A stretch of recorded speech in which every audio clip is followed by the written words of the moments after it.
Long ago, in a green forest, a tired bird catcher was looking for a bird all day. Oh, I walked all day and caught nothing. Wait, a pigeon at last. With great effort, he caught the female pigeon in his net.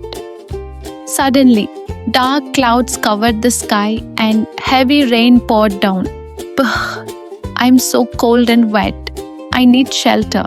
He ran under a big tree to stay safe from the rain. But he didn't know. It was the pigeon's tree.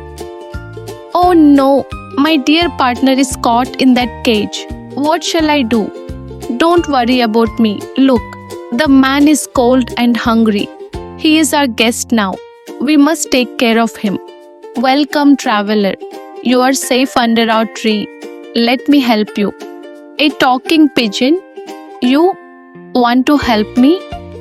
The kind pigeon collected dry sticks, lit a small fire, and warmed the man.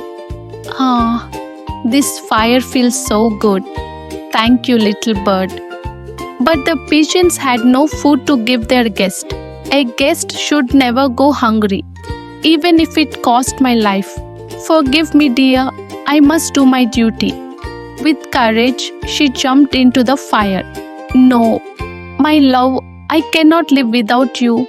And so, the male pigeon too jumped into the flames.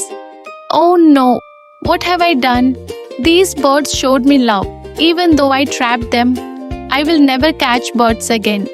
From that day, the bird catcher changed his life. He lived in the forest, eating fruits and roots, always remembering the pigeon's kindness. Children, the pigeons taught us something very important. A guest is like God. Be kind and helpful, even to strangers. Kindness can change hearts.